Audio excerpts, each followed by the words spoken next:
I just wanted to begin by mentioning that the nominee for Secretary President Trump. of the Department of Labor will be Mr. Alex Acosta. He has a law degree from Harvard Law School. He's a great student, former clerk for Justice Samuel Alito, and he has had a tremendous career. He's a member and has been a member of the National Labor Relations Board and has been through Senate confirmation 3 times, confirmed, did very, very well. And so, Alex, I've wished him the best. We just spoke, and he's going to be, I think he'll be a tremendous Secretary of Labor. And also, as you probably heard just a little while ago, Mick Mulvaney, former congressman, has just been approved, weeks late, I have to say that, weeks late, Office of Management and Budget. And he will be, I think, a fantastic addition. Paul Singer just left. As you know, Paul was very much involved with the anti-Trump, or as they say, never Trump. And Paul just left, and he's given us his total support. And it's all about unification. We're unifying the party, and hopefully we're going to be able to unify the country. It's very important to me. I've been talking about that for a long time, but it's very, very important to me. So I want to thank Paul Singer for being here and for coming up to the office. He was a very strong opponent, and now he's a very strong ally, and I appreciate that. I think I'll say a few words, and then we'll take some questions. And I had this time. We've been negotiating a lot of different transactions to save money on contracts that were terrible, including airplane contracts that were out of control and late and terrible, just absolutely catastrophic in terms of what was happening. And we've done some really good work. We're very proud of that. And then right after that, you prepare yourselves. We'll do some questions, unless you have no questions. That's always a possibility. I'm here today to update the American people on the incredible progress that has been made in the last 4 weeks since my inauguration. We have made incredible progress. I don't think there's ever been a president elected who in this short period of time has done what we've done. A new Rasmussen poll, in fact, because the people get it. Much of the media doesn't get it. They actually get it, but they don't write it. Let's put it that way. But a new Rasmussen poll just came out just a very short while ago, and it has our approval rating at 55% and going up. The stock market has hit record numbers, as you know, and there has been a tremendous surge of optimism in the business world, which is, to me, means something much different than it used to. It used to mean, oh, that's good. Now it means that's good for jobs. Very different. Plants and factories are already starting to move back into the United States, and big league, Ford, General Motors, so many of them. I'm making this presentation directly to the American people with the media present, which is an honor to have you. This morning, because many of our nation's reporters and folks will not tell you the truth and will not treat the wonderful people of our country with the respect that they deserve. And I hope going forward we can be a little bit different and maybe get along a little bit better if that's possible. Maybe it's not, and that's okay too. Unfortunately, much of the media in Washington, D.C., along with New York, Los Angeles in particular, speaks not for the people, but for the special interests and for those profiting off a very, very obviously broken system. The press has become so dishonest that if we don't talk about it, we are doing a tremendous disservice to the American people. Tremendous disservice. We have to talk about it to find out what's going on, because the press, honestly, is out of control. The level of dishonesty is out of control. I ran for president to represent the citizens of our country. I am here to change the broken system so it serves their families and their communities well. I am talking and really talking on this very entrenched power structure, and what we're doing is we're talking about the power structure. We're talking about its entrenchment. As a result, the media is going through what they have to go through to oftentimes distort, not all the time, and some of the media is fantastic, I have to say. They're honest and fantastic. But much of it is not. The distortion, and we'll talk about it, you'll be able to ask me questions about it. But we're not going to let it happen, because I'm here again to take my message straight to the people. As you know, our administration inherited many problems across government and across the economy. To be honest, I inherited a mess. It's a mess. At home and abroad, a mess. Jobs are pouring out of the country. You see what's going on with all of the companies leaving our country, going to Mexico and other places. Low pay, low wages, mass instability overseas, no matter where you look. The Middle East, a disaster. North Korea, we'll take care of it, folks. We're going to take care of it all. I just want to let you know, I inherited a mess. Beginning on day one, our administration went to work to tackle these challenges. On foreign affairs, we've already begun enormously productive talks with many foreign leaders, much of it you've covered, to move forward towards stability, security, and peace in the most troubled regions of the world, of which there are many. We have had great conversations with the United Kingdom and meetings, Israel, Mexico, Japan, China, and Canada. Really, really productive conversations. I would say far more productive than you would understand. We've even developed a new council with Canada to promote women's business leaders and entrepreneurs. Very important to me, very important to my daughter Ivanka. I have directed our defense community, headed by our great general, now Secretary Mattis. He's over there now working very hard to submit a plan for the defeat of ISIS, a group that celebrates the murder and torture of innocent people in large sections of the world. It used to be a small group. Now it's in large sections of the world. They've spread like cancer. ISIS has spread like cancer.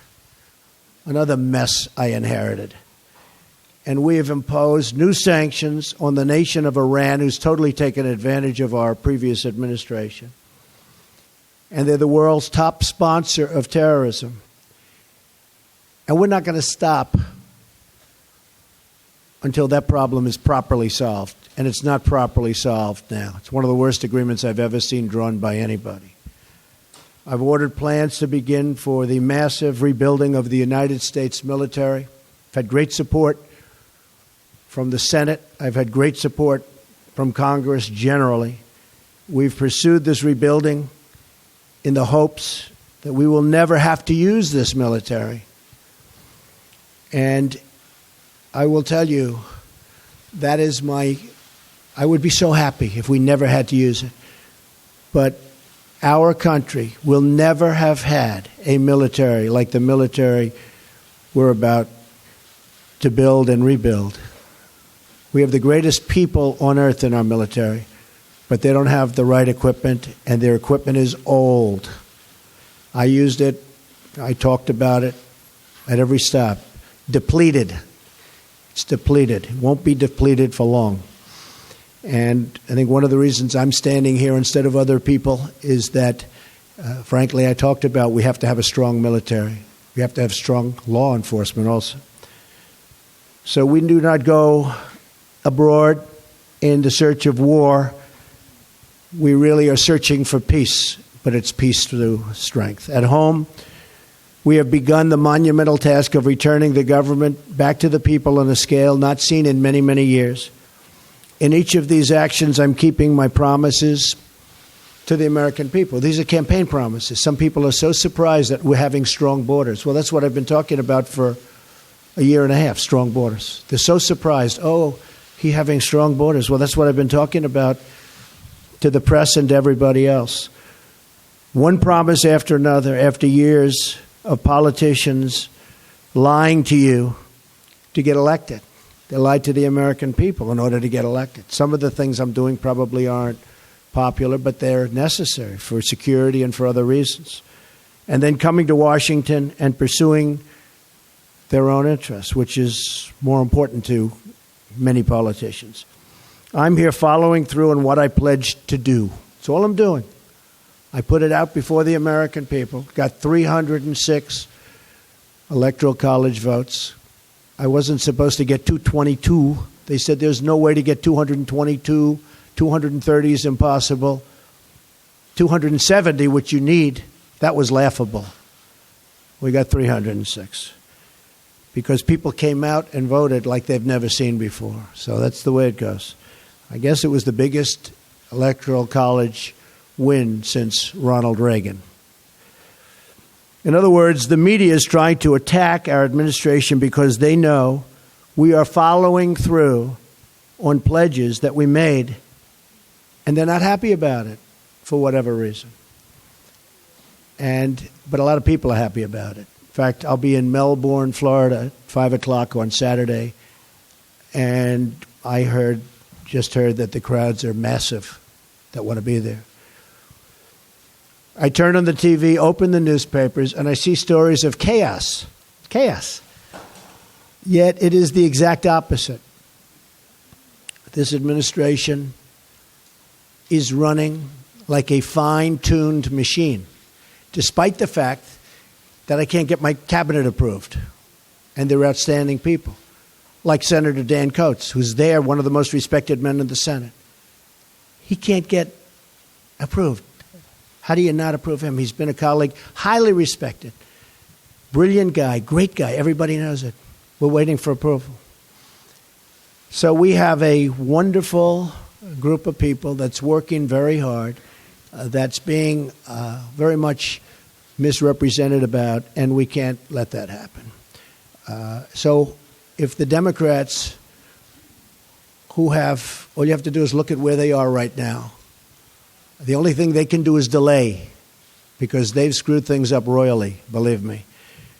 Let me list to you some of the things that we've done in just a short period of time. I just got here. I got here with no cabinet. Again, each of these actions is a promise I made to the American people. So we'll go over just some of them, and we have a lot happening next week and in the weeks coming. We've withdrawn from the job-killing disaster known as Trans-Pacific Partnership. We're going to make trade deals, but we're going to have one-on-one deals, bilateral. We're going to have one-on-one deals. We've directed the elimination of regulations that undermine manufacturing and called for expedited approval of the permits needed for America and American infrastructure. And that means plant, equipment, roads, bridges, factories. People take 10, 15, 20 years to get disapproved for a factory. They go in for a permit. It's many, many years. And then at the end of the process, they spend tens of millions of dollars on nonsense. And at the end of the process, they get rejected. Now, they may be rejected with me, but it's going to be a quick rejection. Not going to take years. But mostly, it's going to be an acceptance. We want plants built, and we want factories built, and we want the jobs. We don't want the jobs going to other countries. We've imposed a hiring freeze on non-essential federal workers. We've imposed a temporary moratorium on new federal regulations. We've issued a game-changing new rule that says for each one new regulation, 2 old regulations must be eliminated. Makes sense. Nobody's ever seen regulations like we have. You go to other countries and you look at industries they have and you say, let me see your regulations. And they're a fraction, just a tiny fraction of what we have. And I want regulations because I want safety, I want all environmental situations to be taken properly care of. It's very important to me. But you don't need 4 or 5 or 6 regulations to take care of the same thing. We've stood up for the men and women of law enforcement, directing federal agencies to ensure they are protected from crimes of violence. We've directed the creation of a task force for reducing violent crime in America, including the horrendous situation, take a look at Chicago and others, taking place right now in our inner cities. Horrible. We've ordered the Department of Homeland Security and Justice to coordinate on a plan to destroy criminal cartels coming into the United States with drugs. We're becoming a drug-infested nation. Drugs are becoming cheaper than candy bars, and we're not going to let it happen any longer. We've undertaken the most substantial border security measures in a generation to keep our nation and our tax dollars safe, and are now in the process of beginning to build a promised wall on the southern border. Met with General, now Secretary Kelly, yesterday, and we're starting that process. And the wall is going to be a great wall, and it's going to be a wall negotiated by me. The price is going to come down just like it has on everything else I've negotiated for the government. And we're going to have a wall that works. We're not going to have a wall like they have now, which is either non-existent or a joke. We've ordered a crackdown on sanctuary cities that refuse to comply with federal law and that harbor criminal aliens, and we've ordered an end to the policy of catch and release on the border. No more release. No matter who you are, release. We've begun a nationwide effort to remove criminal aliens, gang members, drug dealers, and others who pose a threat to public safety. We are saving American lives every single day. Court system has not made it easy for us. And are even creating a new office in Homeland Security dedicated to the forgotten American victims of illegal immigrant violence, of which there are many. We've taken decisive action to keep radical Islamic terrorists out of our country. Though parts of our necessary and constitutional actions were blocked by a judge's, in my opinion, incorrect and unsafe ruling, our administration is working night and day to keep you safe, including reporters safe, and is vigorously defending this lawful order. I will not back down from defending our country. I got elected on defense of our country, and I keep my campaign promises. And our citizens will be very happy when they see the result. They already are, I can tell you that. Extreme vetting will be put in place, and it already is in place in many places. In fact, we had to go quicker than we thought because of the bad decision we received from a circuit that has been overturned at a record number. I've heard 80%. I find that hard to believe. That's just a number I heard, that they're overturned 80% of the time. I think that circuit is in chaos, and that circuit is, frankly, in turmoil. But we are appealing that, and we are going further.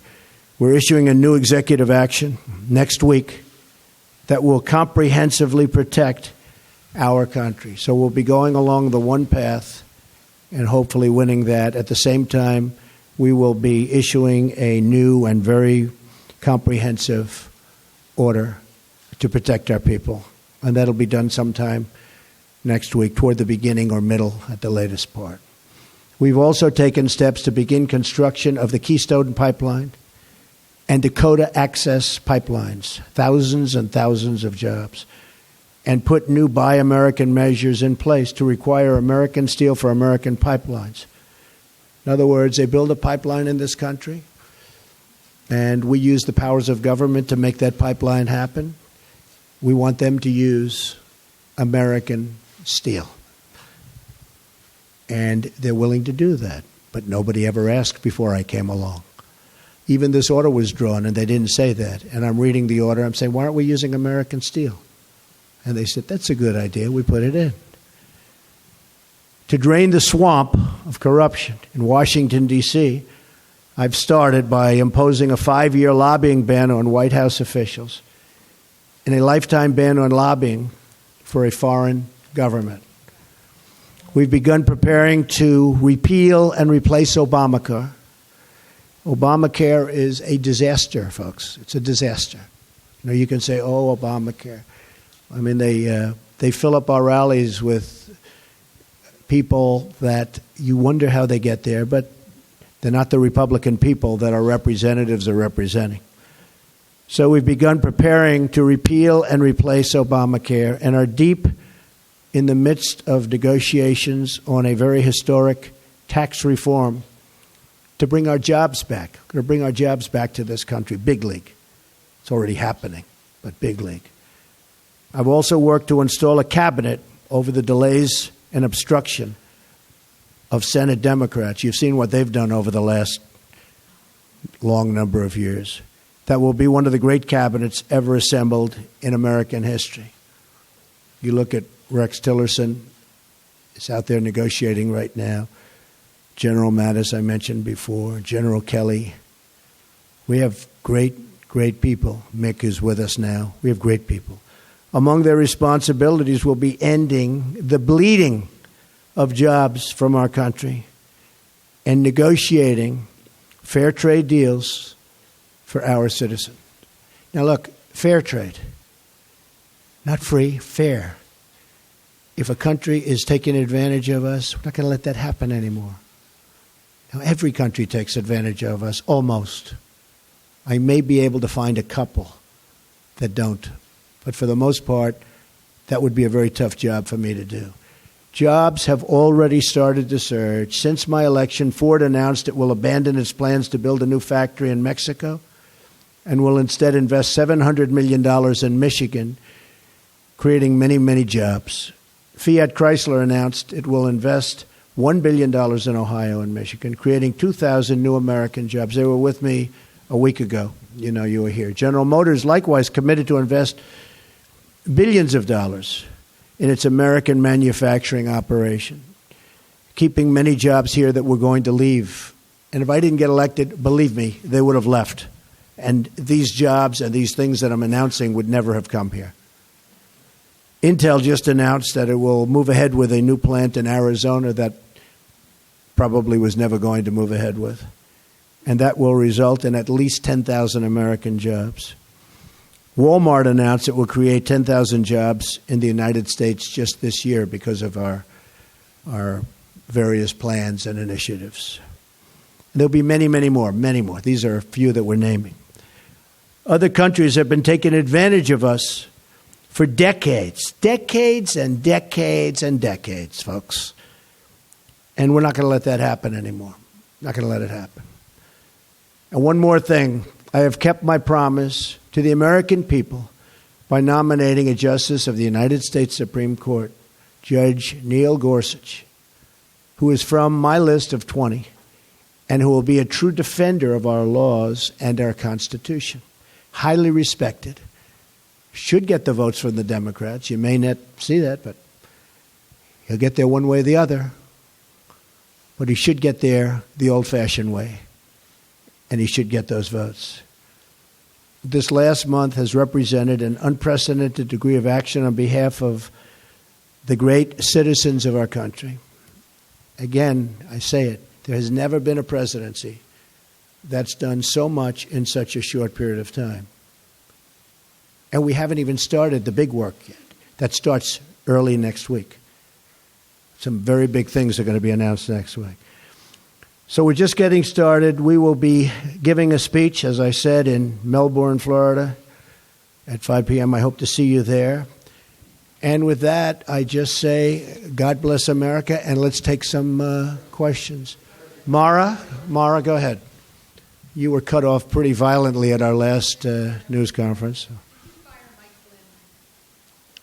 Mike Flynn is a fine person, and I asked for his resignation. He respectfully gave it. He is a man who there was a certain amount of information given to Vice President Pence, who's with us today, and I was not happy with the way that information was given. He didn't have to do that because what he did wasn't wrong. What he did in terms of the information he saw, what was wrong was the way that other people, including yourselves in this room, were given that information. Because that was classified information. It was given illegally. That's the real problem.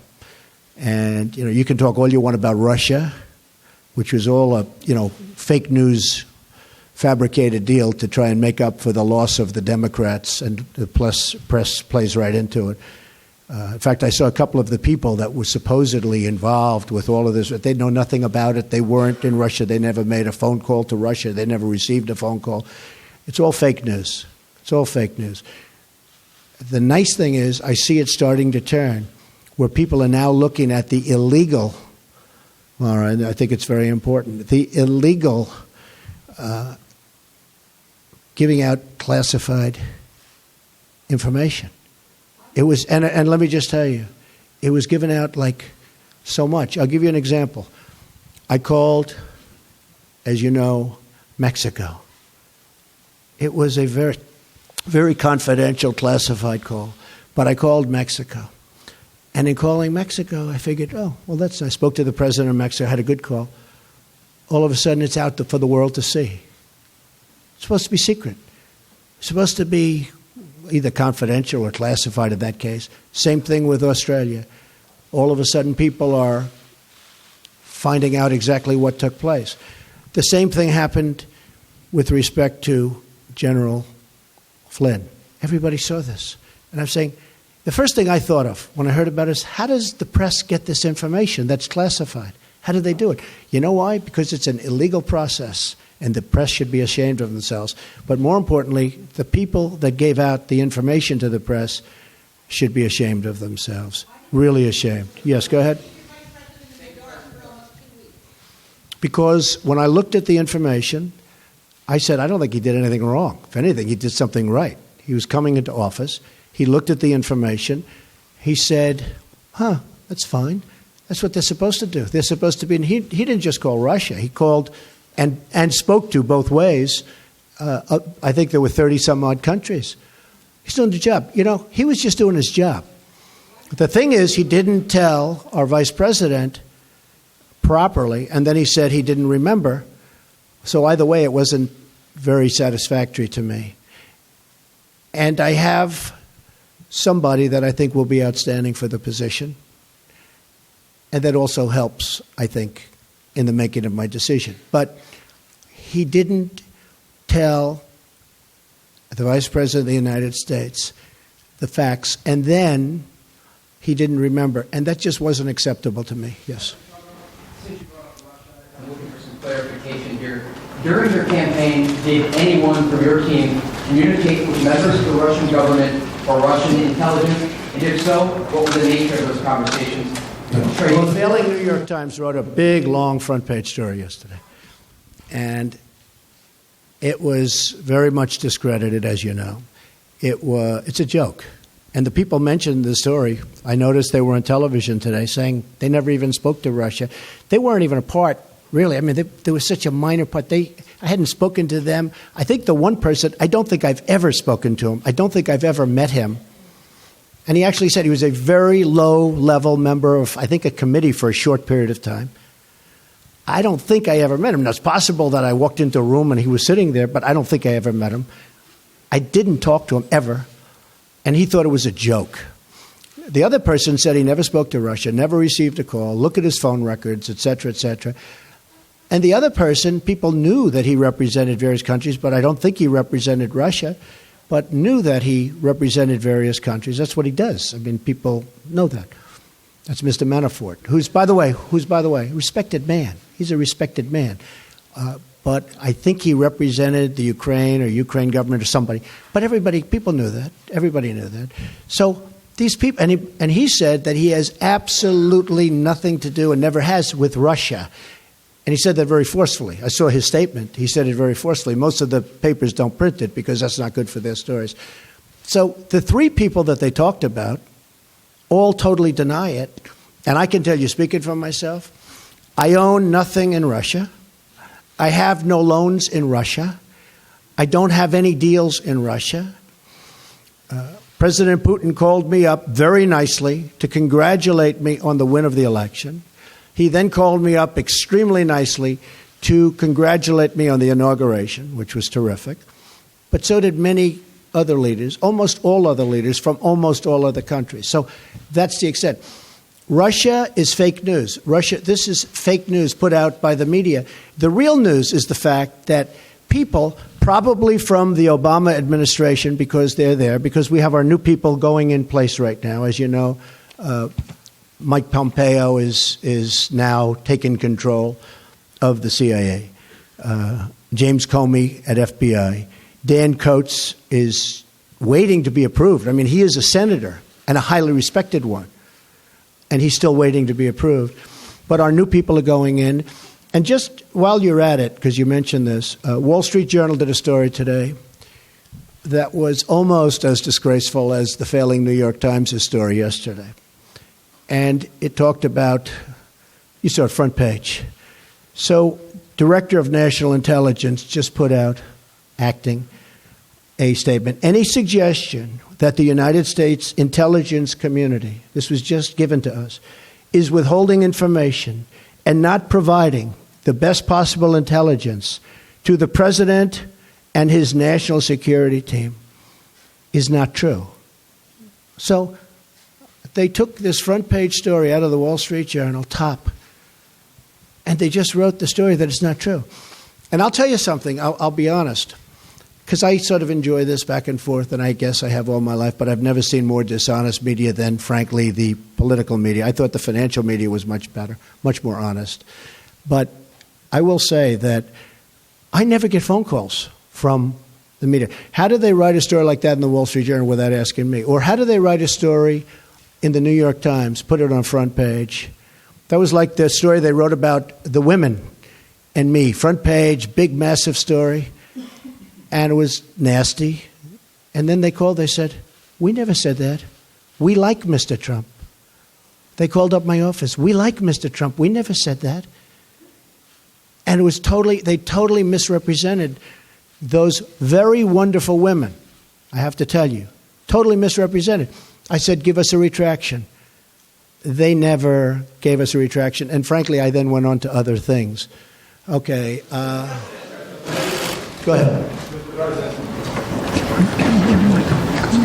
You said, I am just wondering, you said today that you had the biggest electoral margin since Ronald Reagan with 304 or 306 electoral votes. And past President Obama got 365. Well, I'm talking about Republican. Yeah. Obama 332, and George W. Bush 426 when he won as president. So why should Americans trust? Well, I was given that information. I don't know. I was just given. We had a very, very big margin. I guess my question is, why should Americans trust you when you accuse the information they receive of being fake when you're providing information? Well, I don't know. I was given that information. I've seen that information around, but it was a very substantial victory. Do you agree with that? Okay, thank you. That's a good answer. Yes. Good. Can you tell us, in determining that Lieutenant General Flynn there was no wrongdoing in your mind, what evidence was weighed? Did you ask for transcripts of these telephone intercepts with Russian officials, particularly the Ambassador Sergei Kislyak, who he was communicating with? What evidence did you weigh to determine that there was no wrongdoing? Further to that, sir, you've said on a couple of occasions this morning you are going to aggressively pursue the source of these leaks. We are. Can we ask what you're going to do? And also, we've heard about a review of the intelligence community headed up by Stephen Feinberg. What can you tell us about that? Well, first of all, about that, we now have Dan Coates, hopefully soon, Mike Pompeo, and James Comey, and they're in position. So I hope that we'll be able to straighten that out without using anybody else. The gentleman you mentioned is a very talented man, very successful man. And he has offered his services, and, it's something we may take advantage of. But I don't think we'll need that at all because of the fact that, I think that we're going to be able to straighten it out very easily on its own. As far as the general's concerned, when I first heard about it, I said, that doesn't sound wrong. My counsel came, Don McGahn, White House counsel, and he told me, and I asked him, and he can speak very well for himself. He said he doesn't think anything is wrong. He really didn't think. It was really what happened after that, but he didn't think anything was done wrong. I didn't either, because I waited a period of time and I started to think about it. I said, well, I don't see. To me, he was doing the job. The information was provided by, who I don't know, Sally Yates, and I was a little surprised because I said, doesn't sound like he did anything wrong there. But he did something wrong with respect to the vice president, and I thought that was not acceptable. As far as the actual making the call, in fact, I've watched various programs and I've read various articles where he was just doing his job. That was very normal. At first everybody got excited because they thought he did something wrong. After they thought about it, it turned out he was just doing his job. So, and I do, and by the way, with all of that being said, I do think he's a fine man. Yes, John? Sir, if I could, on the leaks, sir, what will you do? Go ahead, finish off, then I'll get you, John. I'm sorry, what will you do on the leaks? You have said twice today. Yes, we're looking at them aggressively pursue. Very, very serious. I've gone to all of the folks in charge of the various agencies, and I've actually called the Justice Department to look into the leaks. Those are criminal leaks. They're put out by people either in agencies.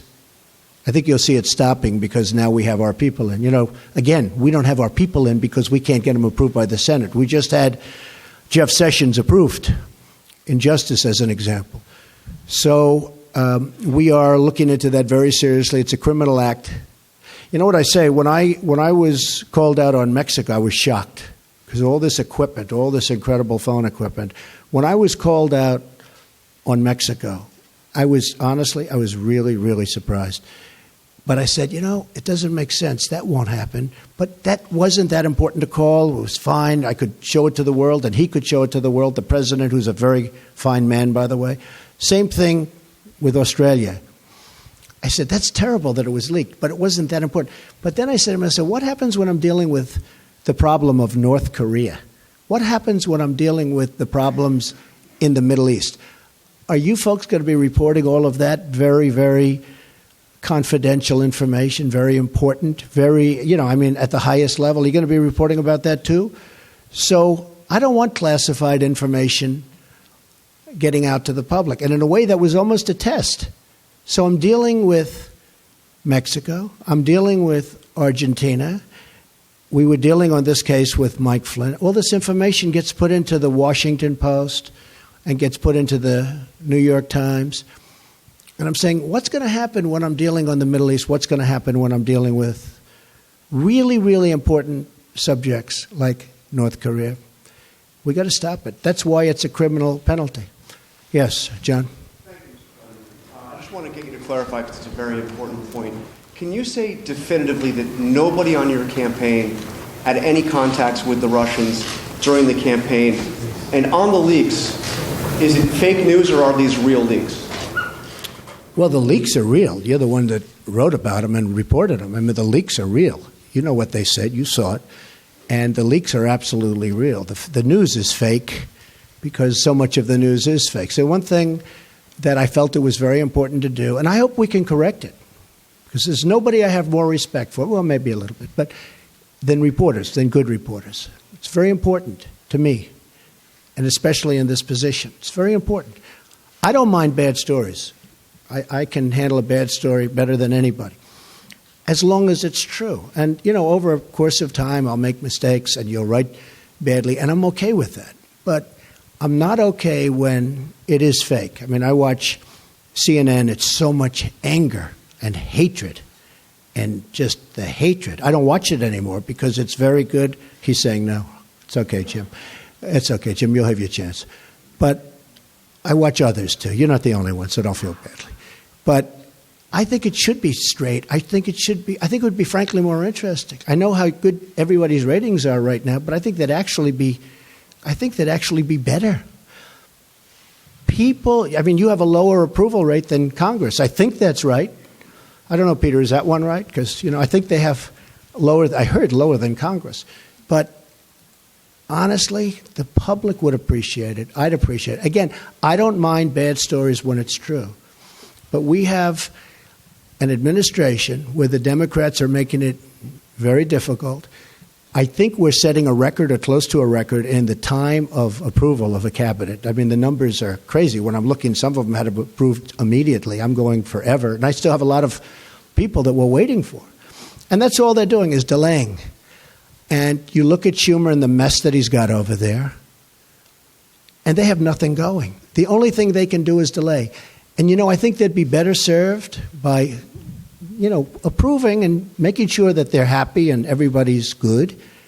And sometimes, I know President Obama lost 3 or 4, and you lose them on the way, and that's okay. That's fine.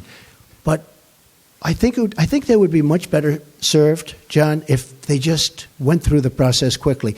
This is pure delay tactics. And they say it, and everybody understands it. Yeah, go ahead, Jim. Can you definitively say that nobody... Well, I had nothing to do with it. I have nothing to do with Russia. I told you. I have no deals there. I have no anything. Now, when WikiLeaks, which I had nothing to do with, comes out and happens to give, they're not giving classified information. They're giving stuff, what was said in an office about Hillary cheating on the debates, which, by the way, nobody mentions. Nobody mentions that Hillary received the questions to the debates. Can you imagine, seriously, can you imagine if I received the questions? It would be the electric chair. Okay? He should be put in the electric. You would even call for the reinstitution of the death penalty, okay? Maybe not you, John. Yes, we'll do you next, Jim. I'll do you next. Yes? Important point, I think. Sure. Did you direct Mike Flynn to discuss sanctions with the Russian ambassador No, I didn't. prior to your inauguration? No, I didn't. But Mike, you fired him, excuse me. you had him with that. No, I fired him because of what he said to Mike Pence. Very simple. Mike was doing his job. He was calling countries and his counterparts. So it certainly would have been okay with me if he did it. I would have directed him to do it if I thought he wasn't doing it. I didn't direct him, but I would have directed him because that's his job. And it came out that way. And in all fairness, I watched Dr. Charles Krauthammer the other night say he was doing his job. And I agreed with him. And since then, I've watched many other people say that. No, I didn't direct him, but I would have directed him if he didn't do it. Okay? Jim? Thank you very much. And just for the record, we don't hate you. I don't hate you. Okay. So just want to pass that along. But Ask Jeff Zucker how he got his job, okay? if I may follow up on some of the questions that have taken place so far here, sir. Well, not too much. Microphone. You do have other people. You do have other people, and your ratings aren't as good as some of the other people that are waiting. Okay. Go ahead, Jim. If I may ask, sir, you said earlier that WikiLeaks was revealing information about the Hillary Clinton campaign during the election cycle. You welcomed that at one. I was okay with it. You said you loved WikiLeaks. At another campaign press conference, you called on the Russians to find the missing 30,000 emails. I'm wondering, sir, if you... Well, she was actually missing 33, and then that got extended with a whole Maybe pile my after numbers that. are off a little bit, too. No, but I did say 30, but it was actually higher than that. If I may ask you, sir, it sounds as though you do not have much credibility here when it comes to leaking, if that is something that you encouraged during the campaign. Fair question. Ready? If I may ask you that. No, but let me do one at a time. Do you mind? Yes, sir. All right. So, in one case, you're talking about highly classified information. In the other case, you're talking about John Podesta saying bad things about the boss. I will say this. If John Podesta said that about me and he was working for me, I would have fired him so fast your head would have spun. He said terrible things about her. But it wasn't classified information. But in one case, you're talking about classified. Regardless, if you look at the RNC, we had a very strong, at my suggestion, and I give Reince great credit for this, at my suggestion, because I know something about this world, I said I want a very strong defensive mechanism. I don't want to be hacked. And we did that. And you have seen that they tried to hack us and they failed. The DNC did not do that. And if they did it, they could not have been hacked. But they were hacked and terrible things came in. And, you know, the only thing that I do think is unfair is some of the things when I heard some of those things, I picked up the papers the next morning and said, oh, this is going to be front page. It wasn't even in the papers. Again, if I had that happen to me, it would be the biggest story in the history of publishing or the head of newspapers. I would have been the headline in every newspaper. I mean, think of it. They gave her the questions to a debate, and she should have reported herself. Why didn't Hillary Clinton announce that, I'm sorry, but I have been given the questions to a debate or a town hall, and I feel that it's inappropriate, and I want to turn in CNN for not doing a good job. And if I may follow up on that, just something that Jonathan Karl was asking you about. You said that the leaks are real, but the news is fake. I guess I don't understand. It seems that there's a disconnect there. If the information coming from those leaks is real, then how can the stories be No, fake? the reporting is fake. And if I may ask, I just want to ask Jim, you know what it Yes, is? sir. Here's the thing. The public isn't, they read newspapers, they see television, they watch. They don't know if it's true or false because they're not involved. I'm involved. I've been involved with this stuff all my life. But I'm involved. So I know when you're telling the truth or when you're not. I just see many, many untruthful things. And I'll tell you what else I see. I see tone. You know the word tone. The tone is such hatred. I'm really not a bad person, by the way. No, but the tone is such, I do get good ratings, you have to admit that. The tone is such hatred. I watched this morning a couple of the network, and I have to say, Fox and Friends in the morning, they're very honorable people. They're very, not because they're good, because they hit me also when I do something wrong, but they have the most honest morning show. That's all I can say. It's the most honest. But the tone, Jim, if you look, the hatred, sometimes somebody gets, well, you look at your show that goes on at 10 o'clock in the evening. You just take a look at that show. That is a constant hit. The panel is almost always exclusive anti-Trump.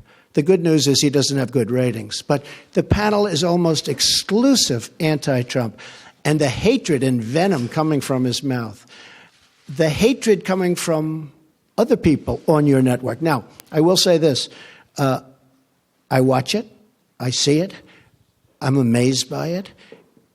And I just think you'd be a lot better off. I honestly do. The public gets it, Look, when I go to rallies, they turn around, they start screaming at CNN. They want to throw their placards at CNN.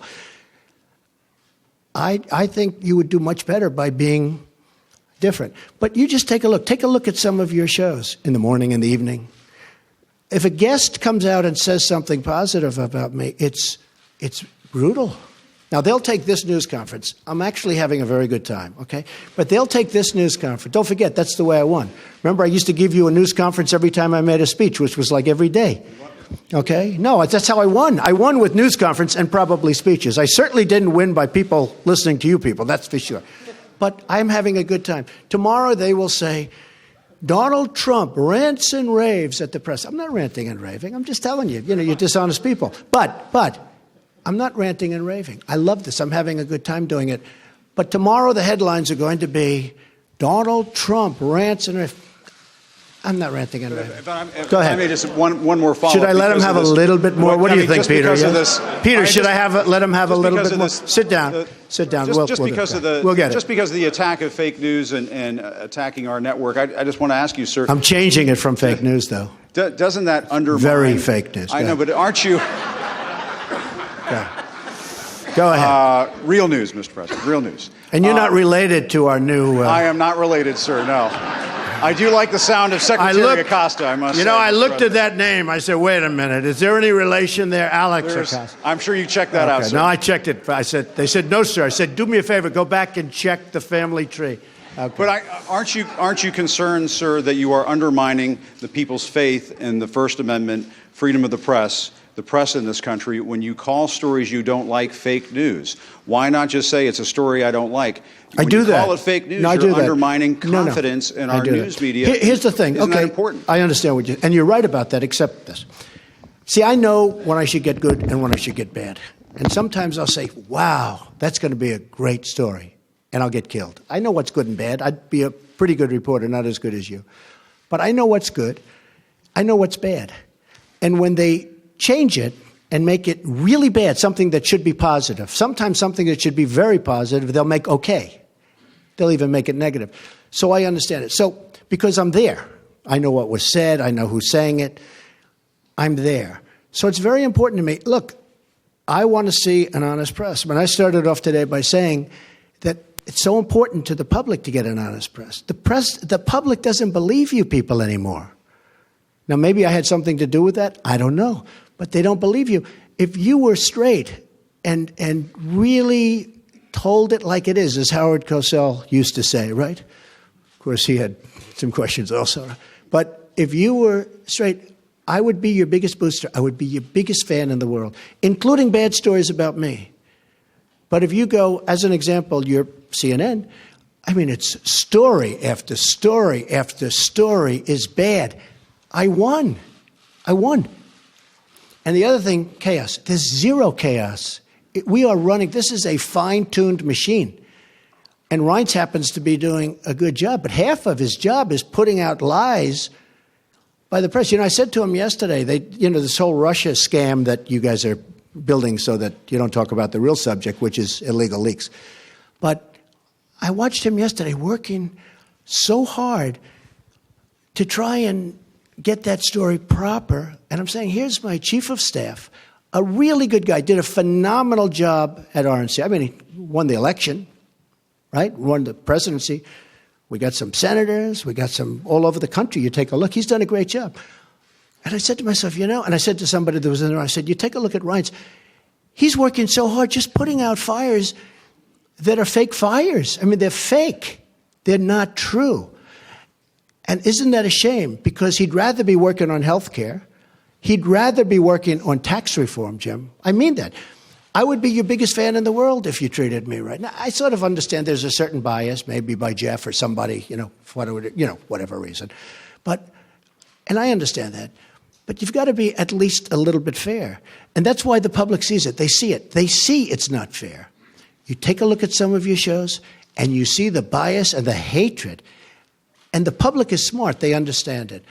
Okay, yeah, go ahead. We have no doubt that you believe this story is fake news, but for those who believe that there is something to it, is there anything that you have learned over these last few weeks that you might be able to reveal that might ease their concerns that this isn't fake news? And second, I think they don't believe it. I don't think the public believes it. That's why the Rasmussen poll just has me through the roof. I don't think they believe it. Well, I guess one of the reasons I'm here today is to tell you the whole Russian thing, that's a ruse. That's a ruse. And by the way, it would be great if we could get along with Russia, just so you understand that.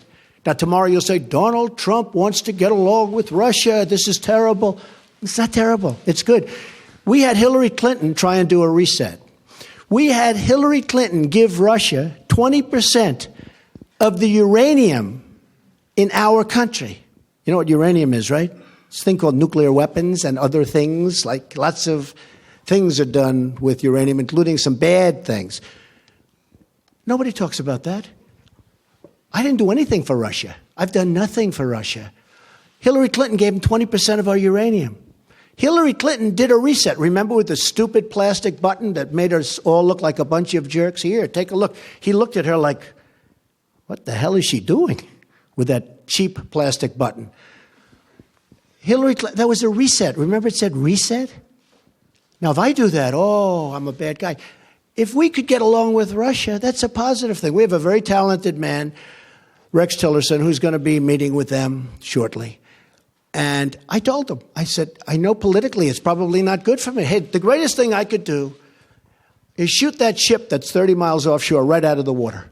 Everyone in this country is going to say, oh, it's so great. That's not great. That's not great. I would love to be able to get along with Russia. Now, you've had a lot of presidents that haven't taken that tack. Look where we are now. Look where we are now. So, if I can. Now, I love to negotiate things. I do it really well and all that stuff. But it's possible I won't be able to get along with Putin. Maybe it is. But I want to just tell you, the false reporting by the media, by you people, the false, horrible, fake reporting makes it much harder to make a deal with Russia. And probably Putin said, he's sitting behind his desk and he's saying, I see what's going on in the United States. They follow it closely. It's going to be impossible for President Trump to ever get along with Russia because of all the pressure he's got with this fake story, okay? And that's a shame because if we could get along with Russia, and by the way, China and Japan and everyone, if we could get along, it would be a positive thing, not a negative thing. Tax reform is going to happen fairly quickly. We're doing Obamacare. We're in final stages. We should be submitting the initial plan in March, early March, I would say. And we have to, as you know, statutorily and for reasons of budget, we have to go first. It's not like, frankly, the tax would be easier, in my opinion, but for statutory reasons and for budgetary reasons, we have to submit the health care sooner. So we'll be submitting health care sometime in early March, mid-March, and after that, we're going to come up, and we're doing very well on tax reform. Yes. Mr. President, you mentioned Russia. Let's talk about some serious issues that have come up in the last week that you have had to deal with as President of the United States. Okay. You mentioned the spy vessel off the coast of the United States. Not good. There was a ballistic missile test that many interpret as Not a violation good. of an Not agreement good. between the two countries, and a Russian plane buzzed a U.S. destroyer. Not good. I listened to you Excuse during the me. campaign. When did it happen? It happened when, if you were Putin right now, you would say, hey, we're back to the old games with the United States. There's no way Trump can ever do a deal with us because the public, you have to understand, if I was just brutal on Russia right now, just brutal, people would say, you would say, oh, isn't that wonderful? But I know you well enough. Then you would say, oh, he was too tough. He shouldn't have done that. Look, I'm just trying to find out your wait a minute, orientation to those. excuse me just I'm one just trying to second. find out what All you're of gonna do those about it, Mr. things that you President. mentioned are very recent. Because probably Putin assumes that he's not going to be able to make a deal with me because it's politically not popular for me to make a deal. So Hillary Clinton tries a reset. It failed. They all tried. But I'm different than those people. Go ahead. How are you interpreting those moves, and what do you intend to do about them? Have Just you the way given I said Rex it. Tillerson any advice or counsel I on have. how to deal? I have. And I'm so beautifully represented. I'm so honored that the Senate approved him. He's going to be fantastic. Yes, I think that I've Is already... Putin testing you, do you believe, sir?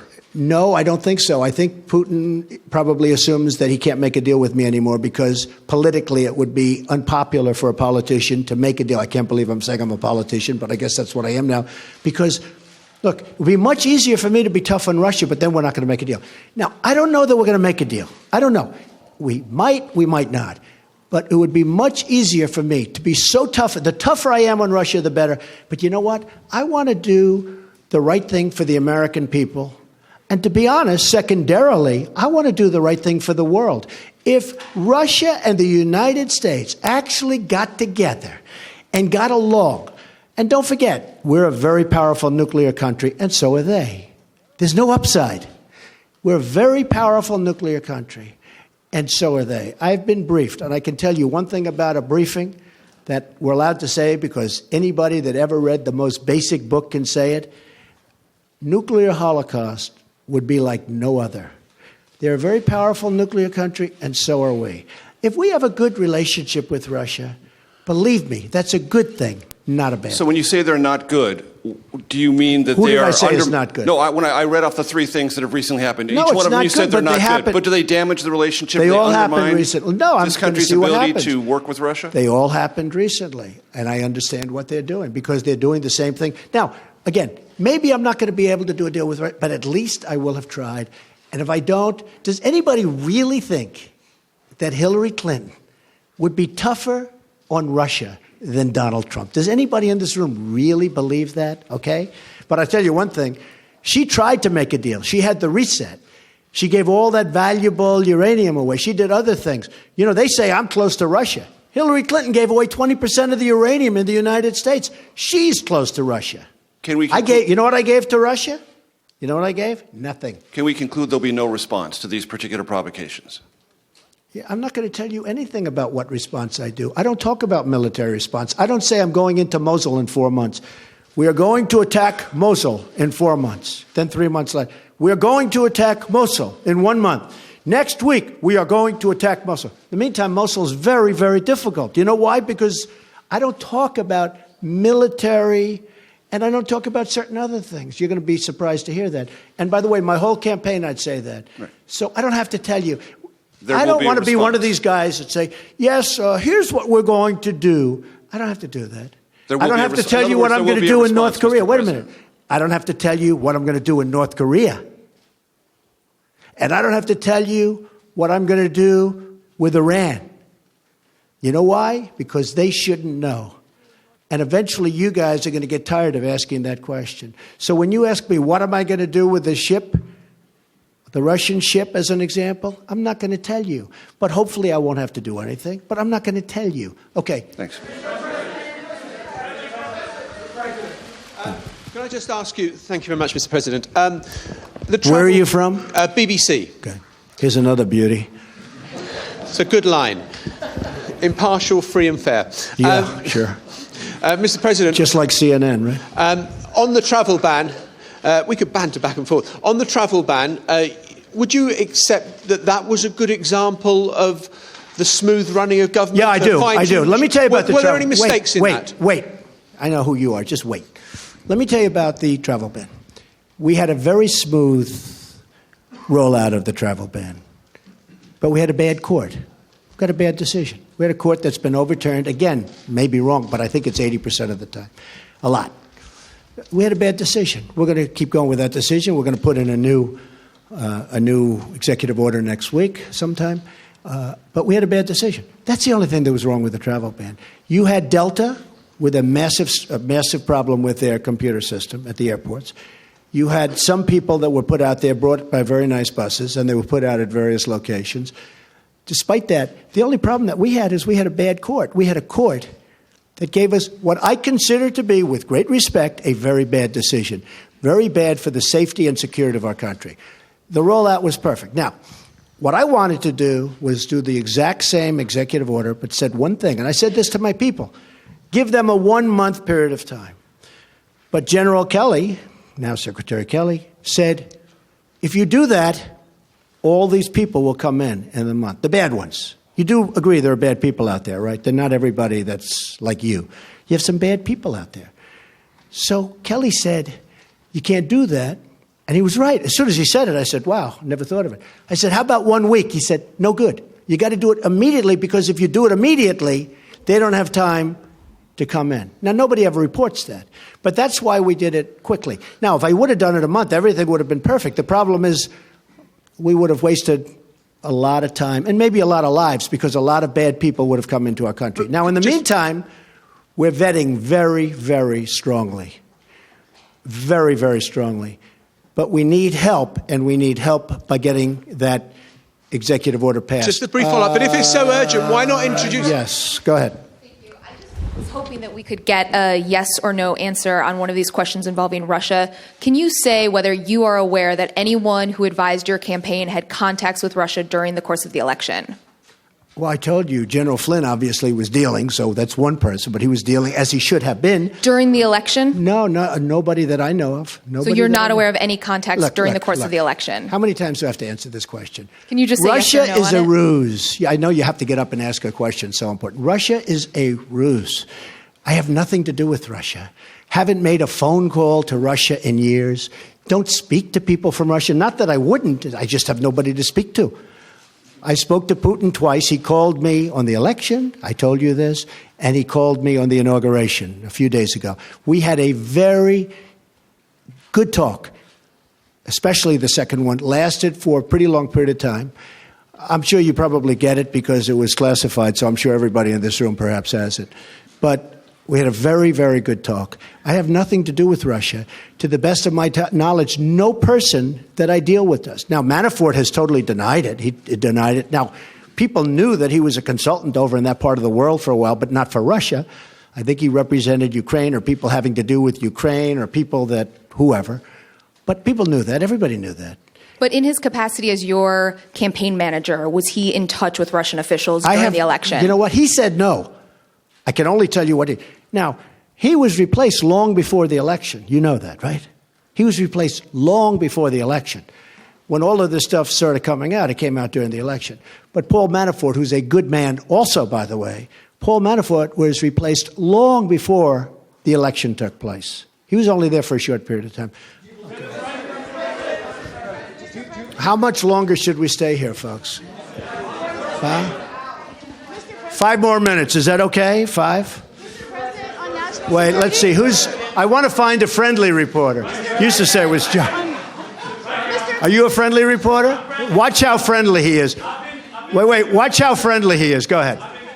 Mr. President. Go ahead. So, first of all, my name is Jake Turks from Army Magazine, and despite what some of my colleagues may have been reporting, I haven't seen anybody in my community accuse either yourself or anyone on your staff of being anti-Semitic. We understand that you have Jewish grandchildren. You are their Zaidi. However, what we are concerned about, and what we haven't really heard being addressed, is an uptick in anti-Semitism and how the government is planning to take care of it. There's been a report out that 48 bomb threats have been made against Jewish centers all across the country in the last couple of weeks. There are people who are committing anti-Semitic acts or threatening to. You see, he said he was going to ask a very simple, easy question. And it's not. It's an important It's not. Not a simple question, not a fair question. Okay, sit down. I understand the rest of your question. So here's the story, folks. Number one, I am the least anti-Semitic person that you've ever seen in your entire life. Number two, racism. The least racist person. In fact, we did very well relative to other people running as a Republican. Quiet, quiet, quiet. See, he lied about he was going to get up and ask a very straight, simple question. So, it's welcome to the world of the media. But let me just tell you something, that I hate the charge. I find it repulsive. I hate even the question because people that know me, and you heard the Prime Minister, you heard Netanyahu yesterday. Did you hear him? Bibi. He said, I've known Donald Trump for a long time. And then he said, forget it. So you should take that instead of having to get up and ask a very insulting question like that. Yeah, go ahead. Go ahead. Thank you. I'm Lisa from the PBS. See, it just shows you about the press, but that's the way the press is. Thank you, Mr. President. Good. Lisa Desjardins from the PBS NewsHour. Good. On national security and immigration, can you give us more details on the executive order you plan for next week, even its broad outlines? Yeah. Will it be focused on specific very fair countries? question. And in addition, on the DACA program for immigration, Right. What is your plan? Do you plan to continue that program or to end it? We're going to show great heart. DACA is a very, very difficult subject for me, I will tell you. To me, it's one of the most difficult subjects I have because you have these incredible kids. In many cases, not in all cases. In some of the cases, they're having DACA and they're gang members and they're drug dealers too. But you have some absolutely incredible kids. I would say mostly. They were brought here in such a way. It's a very, very tough subject. We are going to deal with DACA with heart. I have to deal with a lot of politicians, don't forget. And I have to convince them that what I'm saying is right.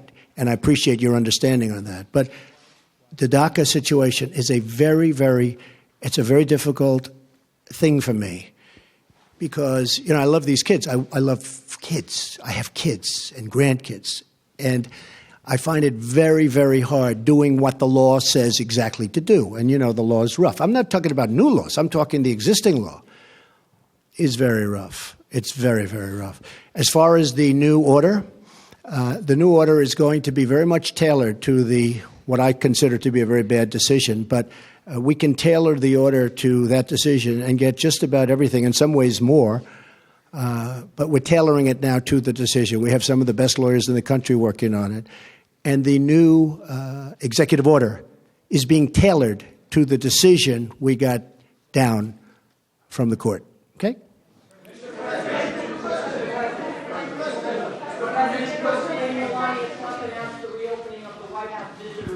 Yes. And she does a lot of great work for the country as well. Can you talk a little bit about what First Lady Melania Trump does for the country? And there's a unique level of interest in your administration. So by opening the White House visitor's office, what does that mean to you and the rest of the Now that's what I call a nice question. That is very nice. Who are you with? UNF News. It's an independent. Good. I'm going to start watching. All right. Thank you very much. Melania is terrific. She was here last night. We had dinner with Senator Rubio and his wife, who was, by the way, lovely. And we had a really good discussion about Cuba, because we have very similar views on Cuba. And Cuba was very good to me in the Florida election, as you know, the Cuban people, Americans. And I think that Melania is going to be outstanding. That's right. She just opened up the visitor center, in other words, touring of the White House. She, like others that she's working with, feel very, very strongly about women's issues, women's difficulties, very, very strongly. And she's a very, very strong advocate. I think she's a great representative for this country. And a funny thing happens because she gets so unfairly maligned. The things they say, I've known her for a long time. She was a very successful person. She was a very successful model. She did really well. She would go home at night and didn't even want to go out with people. She was a very private person. She was always the highest quality that you'll ever find. And the things they say, and I've known her for a long time, the things they say are so unfair. And actually, she's been apologized to, as you know, by various media, because they said things that were lies. I just tell you this, I think she's going to be a fantastic First Lady. She's going to be a tremendous representative of women and of the people.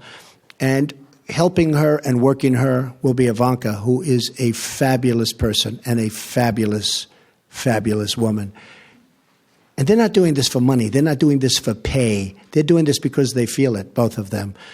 And Melania goes back and forth. And after Barron finishes school, because it's hard to take a child out of school with a few months left, she and Barron will be moving over to the White House. Okay? Thank you. It's a very nice question. Go ahead. Yes. Oh, this is going to be a bad question, but that's okay. No, it's not going to be a bad question. Good, because I enjoy watching you on television. Go ahead. Well, thank you so much. Mr. President, I need to find out from you. You said something as it relates to inner cities. That was one of your platforms during your campaign. Now Fix the inner cities. Yeah. Fixing the inner cities. What will be that fix in your urban agenda, as well as your HBCU executive order that's coming out this afternoon? Now, see, it wasn't bad, was it? That was very professional and very good. Yeah, very we'll be announcing yes. the order in a little while, and I'd rather let the order speak for itself, but it'll be something I think that will be very good for everybody concerned. But we'll talk to you about that after we do the announcement. As far as the inner cities, as you know, I was very strong on the inner cities during the campaign. I think it's probably what got me a much higher percentage of the African-American vote than a lot of people thought I was going to get. We did, much higher than people thought I was going to get, and I was honored by that, including the Hispanic vote, which was also much higher. And, by the way, if I might add, including the women's vote, which was much higher than people thought I was going to get. So we are going to be working very hard on the inner cities, having to do with education, having to do with crime. We're going to try and fix as quickly as possible. It takes a long time. It's taken 100 years and more for some of these places to evolve, and they evolved, many of them, very badly. But we're going to be working very hard on health and health care, very, very hard on education, and also we're going to be working in a stringent way and a very good way on crime. You go to some of these inner city places, and it's so sad when you look at the crime. You have people, and I've seen this, and I've sort of witnessed it. In fact, in 2 cases, I have actually witnessed it. They lock themselves into apartments, petrified to even leave in the middle of the day. They're living in hell. We can't let that happen. So we're going to be very, very strong. It's a great question, and it's a very difficult situation because it's been many, many years. It's been festering for many, many years. But we have places in this country that we have to fix. We have to help African American people that, for the most part, are stuck there, Hispanic American people. We have Hispanic American people that are in the inner cities, and they're living in hell. I mean, you look at the numbers in Chicago. There are 2 Chicagos, as you know. There's one Chicago that's incredible, luxurious, and all, and safe. There's another Chicago that's worse than almost any of the places in the Middle East that we talk about and that you talk about every night on the newscasts. So we're going to do a lot of work on the inner cities. I have great people lined up to help with the inner cities. Well, when you say the inner cities, are you going to include the CBC, Mr. President, in your conversations with your urban agenda, your inner city agenda, as well as? Am I going to include? Are you going to include the Congressional Black Caucus and the Congressional? Well, Hispanic I would. Caucus, I tell you what. Do you want to set up the meeting? Do you want to set up the meeting? No. Are they friends of yours? I'm just a reporter. No, set up the meeting. I know some of them, but I'm sure. Let's go. Set up a meeting. I would love to meet with the Black Caucus. I think it's great. The Congressional Black Caucus. I think it's great. I actually thought I had a meeting with Congressman Cummings, and he was all excited. And then he said, "Oh, I can't move. It might be bad for me politically. I can't have that meeting." I was all set to have the meeting. We called him, and he was all set. I spoke to him on the phone. Very nice guy. I hear he wanted that meeting with you as well. He wanted it, but we called. They can't make a meeting with him. Every day I walk in, I said, I would like to meet with him because I do want to solve the problem. But he probably was told by Schumer or somebody like that, some other lightweight, He was probably told, don't meet with Trump. It's bad politics. And that's part of the problem in this country. Okay, one more. Go ahead. No, one question. Two we can't handle. This room can't handle two. Go ahead. Give me the better of your two. I'll follow up on my colleague's question about anti-Semitism. It's not about your personality or your beliefs. We're talking about a rise in anti-Semitism around the country, some of it by supporters in your name. What can you do to deter that? And can I be honest with you? And this has to do with racism and horrible things that are put up. Some of it written by our opponents. You do know that. Do you understand that? You don't think anybody would do a thing like that. Some of the signs you'll see are not put up by the people that love or like Donald Trump. They're put up by the other side. And you think it's like playing it straight? No. But you have some of those signs, and some of that anger is caused by the other side. They'll do signs and they'll do drawings that are inappropriate. It won't be my people. It will be the people on the other side to anger people like you. Okay. Go ahead. Who is that? Where is that?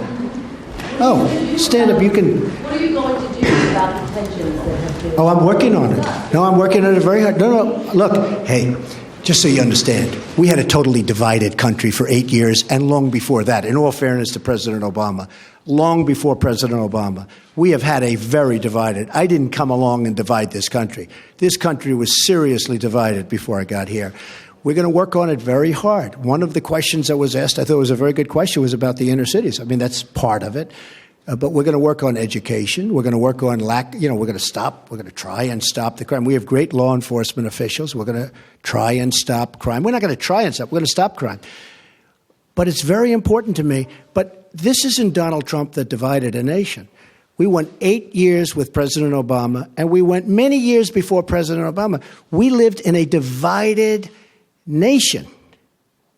And I am going to try. I will do everything within my power to fix that. I want to thank everybody very much. It's a great honor to be with you. Thank you. Thank you very much. You have no connection to Russia. Why don't you release your documents and prove it?